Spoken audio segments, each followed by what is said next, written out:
और मैं हूं आपके साथ सत्यपाल।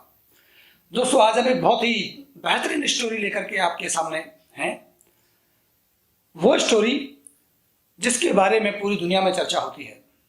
और आज हम बात करेंगे डायरेक्ट सेलिंग इंडस्ट्री को लेकर के, और हम चर्चा करेंगे कि डायरेक्ट सेलिंग इंडस्ट्री का उदय कैसे हुआ, डायरेक्ट सेलिंग इंडस्ट्री किसके दिमाग की खोज है, ये कैसे अस्तित्व में आई और कैसे देखते ही देखते ये पूरी दुनिया में दुनिया का सबसे बड़ा व्यापार बन गई। दोस्तों, शुरुआत करते हैं डायरेक्ट सेलिंग इंडस्ट्री का जन्म कैसे हुआ। ये कहानी शुरू होती है सबसे पहले 1890 से। 1890 में जन्मे एक व्यक्ति जिनका नाम था कार्ल रेनबर्ग। अमेरिका के शहर कैलिफोर्निया में उनका जन्म हुआ, वहीं पढ़ाई हुई, और पढ़ाई होने के बाद डॉक्टर कार्ल रेनबर्ग नौकरी की तलाश में चाइना आए, अमेरिका से। और चाइना आकर के उन्होंने कॉलगेट की कंपनी में जॉब किया। 1915 से 1927 तक कार्ल रेनबर्ग ने कॉलगेट कंपनी में एज ए सेल्समैन जॉब किया। दोस्तों, जब अमेरिका में कार्ल रेनबर्ग नौकरी कर रहे थे तो काफी लोगों से उनकी मुलाकात होती थी। कुछ शहरी लोगों से उनकी मुलाकात होती थी और कुछ गांव के लोगों से उनकी मुलाकात होती थी। डॉक्टर कार्ल रेनबर्ग ने देखा कि जो शहरी लोग हैं, जो अमीर लोग हैं, वो कहीं ना कहीं अपने खाने की गुणवत्ता को खोते जा रहे हैं। यानी खाने में जो पोषक तत्व हैं उनकी कमी होती जा रही है अपेक्षाकृत गांव के। और उन्होंने महसूस किया कि अगर आज ये सिचुएशन है तो अगले 10 साल, 20 साल, 50 साल या 100 साल के बाद क्या होगा।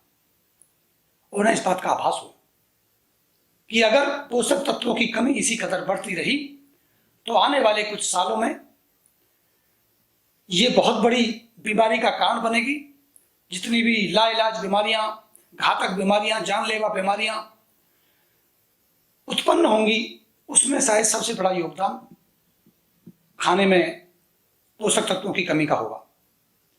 और इस विचार को लेकर के डॉक्टर कार्ल रेनबर्ग ने निर्णय लिया कि उन्होंने अपनी नौकरी छोड़ दी और वापस कैलिफोर्निया में आ गए। अमेरिका के शहर कैलिफोर्निया में आकर के बल्बुआ द्वीप करके एक शहर है, छोटा सा एक कस्बा है। वहां आकर के बल्बुआ द्वीप में उन्होंने अपनी एक लेबोरेटरी बनाई। बहुत ही खूबसूरत जगह है। उन्होंने वहां अपनी एक छोटी सी लेबोरेटरी बनाई और उन्होंने रिसर्च किया, क्योंकि चुनौती बड़ी थी। और दो चुनौतियां बहुत बड़ी थी कार्ल रेनबर्ग के सामने। सबसे पहले यह देखना कि एक मानव शरीर में खाने में किस पोषक तत्व की कमी होती है, और दूसरी बड़ी जो चुनौती थी वो ये थी कि उन पोषक तत्वों को किस फल से, किस मात्रा में और किस तरह से निकाला जाए, और उन्हें स्टोर कैसे किया जाए, उन्हें प्रिजर्व कैसे रखा जाए, उन्हें बचा के कैसे रखा जाए। ये बड़ी चुनौती थी।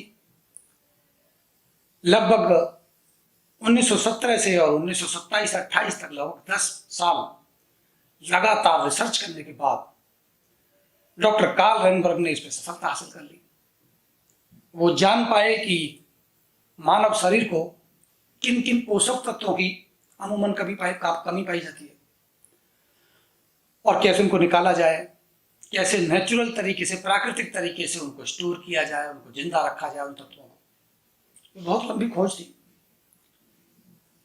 उसके बाद दूसरी बड़ी चुनौती कि उसे लोगों तक पहुंचाया कैसे जाए, क्योंकि ये जो पोषक तत्व थे जो टैबलेट फॉर्म में बनाए गए, और पहली टैबलेट का नाम जो उन्होंने डेली रखा, और डेली नाम भी इसलिए रखा गया कि क्योंकि डेली आवश्यकता, रोजमर्रा की आवश्यकता, रोज होने वाली पोषक तत्वों की कमी को पूरा करने के लिए जो टैबलेट बनाई गई, उसका नाम डेली रखा। तो इस डेली को लोगों तक पहुंचाया कैसे जाए। समस्या यह थी कि वो डेली की टैबलेट ना तो खाने की कैटेगरी में आती थी, फल सब्जियों की कैटेगरी में आती थी, और ना ही वो दवाइयों की कैटेगरी में आती थी। ना तो उसे दवाइयों के रूप में मान्यता मिली, और ना वो फलों के रूप में रही। तो बड़ी चुनौती थी। कार्ल रैनबर्ग इसको लेकर बड़े परेशान थे, इतनी लंबी रिसर्च, इतना बड़ा आविष्कार और उसके बाद उसको लोगों तक न पहुंचाया जाए। तो उन्होंने अपने कुछ मित्रों को इस टैबलेट को दिया और जिस जिसने इस टैबलेट को खाया उन्हें चमत्कारिक परिणाम हुए और एक अलग से कहें कि एनर्जी, की स्फूर्ति का आनंद होने लगा और जो कमी फील करते थे, जो वीकनेस आती जा रही थी, वो उन्हें अच्छा एहसास हुआ। और जिसको इसका फायदा हुआ उसने अपने मित्रों को, दोस्तों को बताया। ऐसे धीरे धीरे उनकी कुछ सेल हो जाया करती थी, लेकिन क्योंकि वो सेल काफ़ी नहीं थी, वो बिक्री काफ़ी नहीं थी, उससे उनका जो खर्चा था लैब का और ऑर्गेनिक खेती करने का, फल फ्रूट उगाने का, बनाने का, ये सारी मेहनत जो हो रही थी वो उसमें निकल नहीं पाती थी। तो उनके मन में एक बार विचार आया कि इसको बंद कर दिया जाए। लेकिन दोस्तों, आप जान सकते हैं कि जिसका पूरा जीवन एक रिसर्च में लगा हो और दुनिया को इतनी बड़ी रिसर्च देने की बात हो, तो उसे बंद ऐसे तो नहीं किया जा सकता। तो पत्नी से विचार हुआ। उनकी पत्नी ने, कार्ल रैनबर्ग की पत्नी ने एक सुझाव दिया और उन्होंने कहा कि क्यों ना हम कुछ सेल्समैन नियुक्त कर लें, भर्ती कर लें, उनको कुछ कमीशन दें और उनके द्वारा ये बिकवाएं, क्योंकि वो घर घर जाकर के लोगों को समझाएं कि पोषक तत्व क्या होते हैं, उनमें उनकी कमी किस तरह से आपको नुकसान पहुंचा सकती है। और ये टैबलेट है, जिसे आप डेली एक टैबलेट खाएंगे तो आप पोषक तत्वों की कमी को पूरा करके अपने आप को स्वस्थ रख सकते हैं। ये बताना पड़ता था, क्योंकि इस पर कोई टीवी ऐड नहीं था या कोई सरकारी ऐड नहीं थी। कार्ल रैनबर्ग को ये विचार बहुत अच्छा लगा। उन्होंने सबसे पहले एक अपनी महिला मित्र थी, उसको बुलाया और उससे पूछा, उनको पैसे की जरूरत भी थी। उनसे कहा कि अगर आप हमारी टैबलेट बिकवाने में हमारी मदद करेंगे तो कुछ कमीशन हम आपको दे देंगे। और उनकी महिला मित्र ने स्वीकार कर लिया इस प्रस्ताव को। जब महिला मित्र ने इस टैबलेट को बेचना शुरू किया तो कुछ ही दिनों में काफी अच्छा व्यापार हुआ। और एक व्यक्ति की, एक सेल्समैन की सफलता को देखते हुए कार्ल रैनबर्ग ने निश्चय किया कि हम इसे बहुत सारे सेल्समैन भर्ती करके रख के और कमीशन बेसिस पर हम इस टैबलेट को बिकवाएंगे, डोर टू डोर मार्केटिंग करवाएंगे और इसको जन जन तक पहुंचाएंगे। और ये सिलसिला 1928 से शुरू हो गया। जाते जाते वो 1930 के आसपास एक कंपनी बनाई गई और उस कंपनी का नाम रखा गया कैलिफोर्निया विटामिन्स कंपनी। और पूरी दुनिया में एक नया रिकॉर्ड बना कि पूरी दुनिया को सन 1930 में सबसे पहले आधिकारिक तौर पर मल्टीविटामिन मिला दुनिया को 1930 में। और एक कंपनी बनी सबसे पहले मल्टीविटामिन बनाकर बेचने वाली कंपनी, उसका नाम रखा गया कैलिफोर्निया विटामिन। ये 1930 में दुनिया को फूड सप्लीमेंट की पहली कहें तो टैबलेट की फॉर्म में पहली एक वो मिली जिसमें मल्टीविटामिन होते हैं। दोस्तों, सिलसिला आगे बढ़ा, कुछ और प्रोडक्ट इजाद किए गए, कुछ और बनाए गए, कुछ सेल्समैन बढ़ाए गए, कुछ नियम बनाए गए। जो ज़्यादा अच्छी सेल करता उसे कंपनी में हिस्सेदारी दे दी जाती। ये करते करते 1934 में उस कैलिफोर्निया विटामिन की कंपनी का नाम बदलकर न्यूट्रीलाइट रख दिया गया। और ये न्यूट्रीलाइट की बात आज होती है पूरी दुनिया में। इस न्यूट्रीलाइट का जन्म 1934 में हो गया और काफ़ी प्रोडक्ट, काफ़ी अच्छे फार्मिंग, काफ़ी अच्छी खेती, काफ़ी अच्छी रिसर्च होने लगी। कुछ डॉक्टर्स को भर्ती किया गया, कुछ साइंटिस्ट को अपने साथ लिया गया, कुछ सेल्समैन को लिया गया और ये सिलसिला चल पड़ा। 1934 में जब न्यूट्रीलाइट कंपनी बनाई गई तो उसको मल्टी लेवल मार्केटिंग के कॉन्सेप्ट में रजिस्टर किया गया। तो दूसरा सबसे बड़ा जो काम हुआ, पूरी दुनिया को 1934 में न्यूट्रीलाइट के रूप में सबसे पहली मल्टी लेवल मार्केटिंग कंपनी मिली और प्रोडक्ट था उसमें न्यूट्रीलाइट का डेली टैबलेट, मल्टीविटामिन टैबलेट। इसमें एक सेल्स किट बनाई गई, लोगों को ज्वाइन कराया जाने लगा, कमीशन इसी तरह से बंटने लगे और ये जो फॉर्मूला था, ये जो कॉन्सेप्ट था, ये बहुत अच्छी तरह से काम करने लगा। काफी लोगों ने अच्छे पैसे बनाए, काफी लोग कामयाब हुए। तो दोस्तों ये तो कहानी हुई 1934 तक मल्टी लेवल मार्केटिंग और सप्लीमेंट के आने की, फूड सप्लीमेंट के इजाद होने की। अब यहां से एक और दूसरा पड़ाव शुरू होता है। मैं इसमें एक और कहानी जोड़ता हूं, और उस कहानी का जो जन्म हुआ वो हुआ 1924 में। 3 जून 1924 को जेवन एंडल का जन्म हुआ, और 4 मार्च 1926 को रिच डिवास का जन्म हुआ। ये 2 शख्सियत जब इस पृथ्वी पर जन्म लेते हैं, तब से आज तक की जो इनकी कहानी है वो अद्भुत है, अनोखी है, अलौकिक है। दोस्तों मैं इनके बारे में ज्यादा बात तो अभी नहीं करूंगा, शायद अगले वीडियो में करूंगा, लेकिन मैं इस कहानी को जोड़ना चाहता हूं न्यूट्रीलाइट के साथ, किस तरह से ये जुड़ते हैं और किस तरह से ये एक बड़ा इंडस्ट्री का रूप लेते हैं। जेवन एंडल और रिच डिवास 16-17 साल की उम्र में जब हाई स्कूल में थे, तो ये ग्रैंड रैपिड क्रिश्चियन एक स्कूल है कैलिफोर्निया में, तो वहां ये पढ़ने जाते थे, हाई स्कूल में पढ़ रहे थे दोनों। तो एक दोस्त के पास कार थी और एक दोस्त के पास कोई व्हीकल नहीं था जाने आने के लिए। तो दोनों की दोस्ती हुई, और दोस्ती में ये तय हुआ कि मेरी कार रहेगी, आप पेट्रोल डलवाइए और हम दोनों स्कूल जाया आया करेंगे। ये छोटी सी पार्टनरशिप की शुरुआत यहां से हुई। रिच और जे दोनों उस क्रिश्चियन स्कूल में पढ़ने जाते थे। उसके बाद पढ़ाई पूरी हुई तो दोनों ने एयरफोर्स में नौकरी कर ली। लगभग दोनों दोस्तों ने 2-2 साल एयरफोर्स में नौकरी की।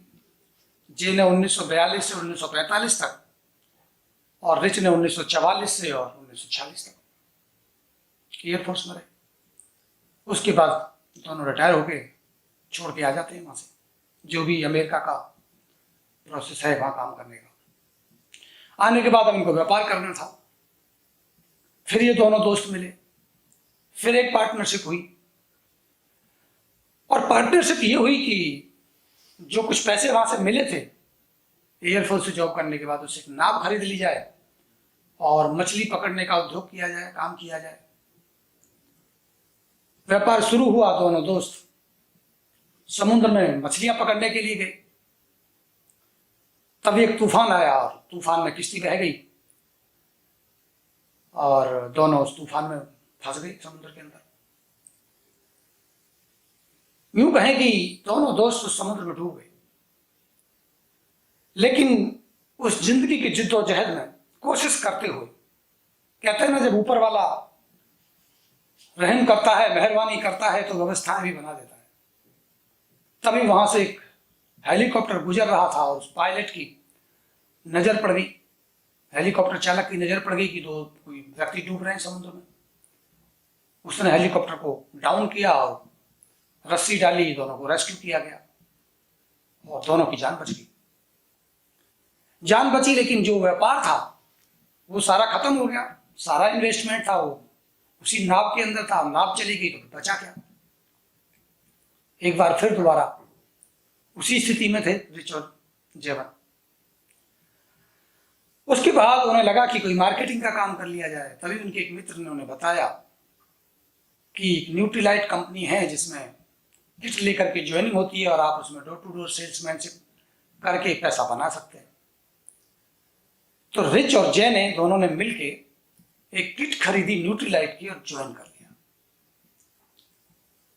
ज्वाइन करने के बाद उन्होंने नेटवर्किंग में काम करना शुरू किया दोस्तों, और देखते देखते करीब 8-10 सालों में जो नेटवर्क खड़ा किया वो मल्टी लेवल मार्केटिंग में सबसे बड़ा नेटवर्क था। यानी यूं कहें करीब 5000 से ज्यादा लोगों का नेटवर्क खड़ा किया रिच और जे ने मिलकर के। बहुत अच्छा पैसा बनाया, बड़ी सफलता हासिल की। और ये ज्वाइनिंग हुई थी 29 अगस्त 1949 को,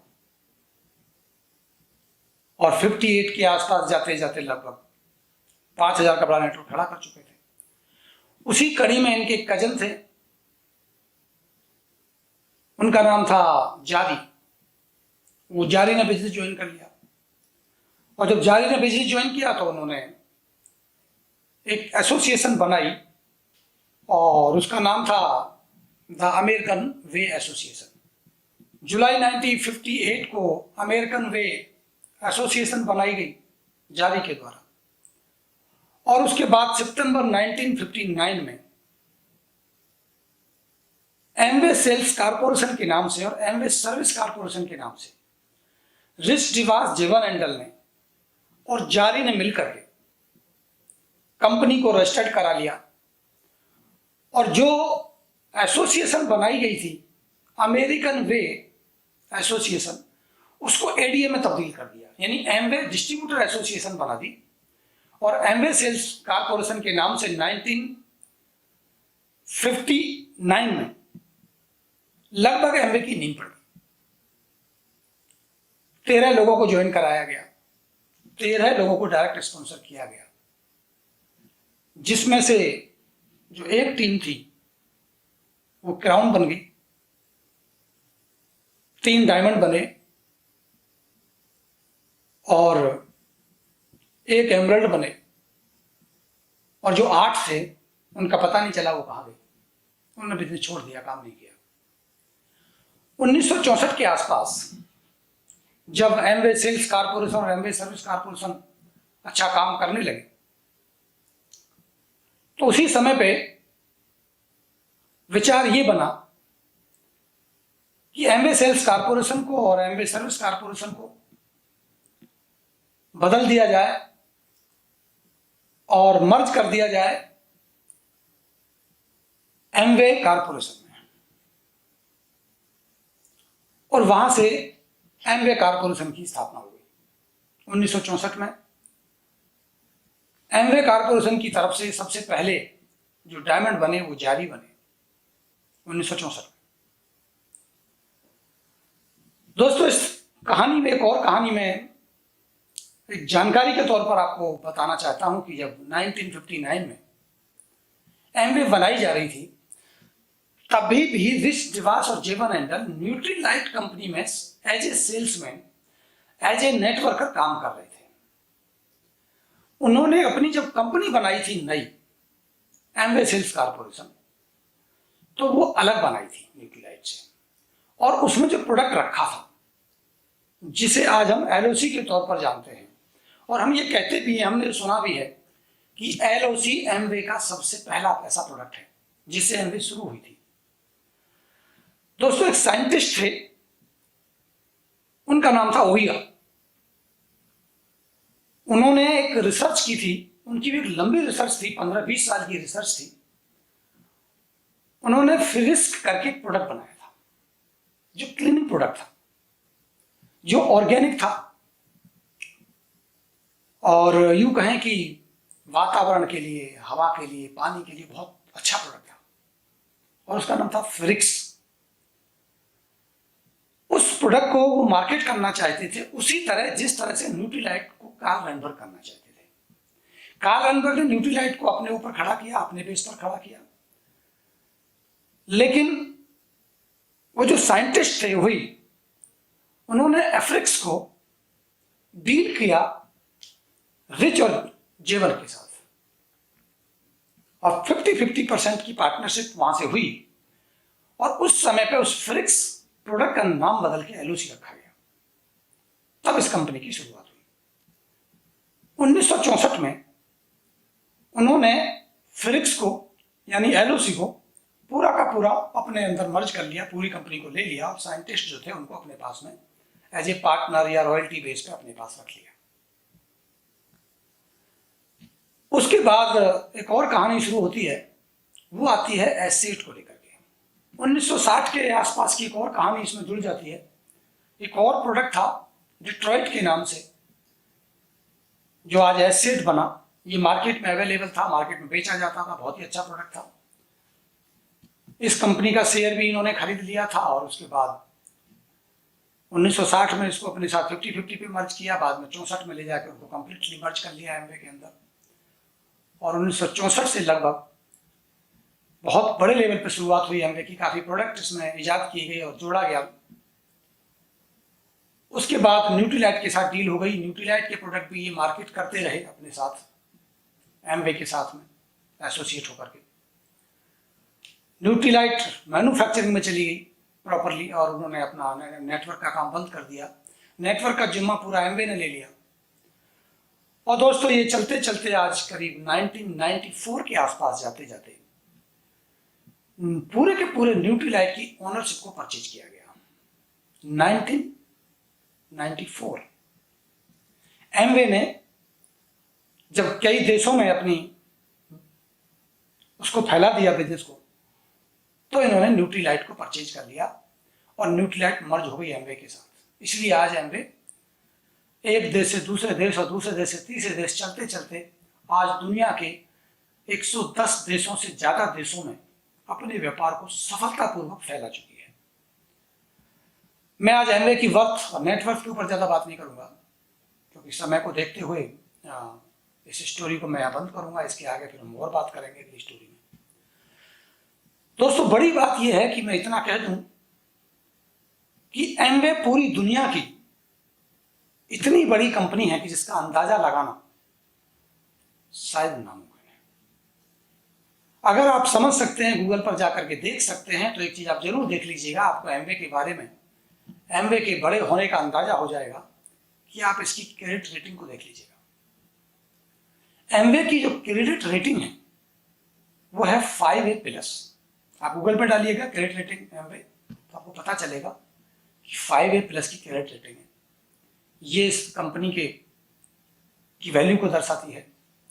अगर हम इसकी कंपैरिजन करें तो माइक्रोसॉफ्ट का नाम आपने सुना होगा। माइक्रोसॉफ्ट पूरी दुनिया में सबसे बड़ी कंपनी के तौर पर देखा जाता है, बड़ी कंपनी है। उनकी जो क्रेडिट रेटिंग है वो है AAA+, लेकिन एमवे की है 5A+। आप सोचिएगा, अगर भारत में देखें तो रिजर्व बैंक की जो ताकत है उससे भी ज्यादा एमवे की रेटिंग है दोस्तों। तो आज के लिए इतना ही, और ऐसी ही कुछ अच्छी स्टोरी के साथ हम एक बार फिर हाजिर होंगे आपके सामने। अगर आपने अभी भी चैनल सब्सक्राइब नहीं किया है तो चैनल को सब्सक्राइब कर लीजिए। एक बार हम फिर मिलते हैं।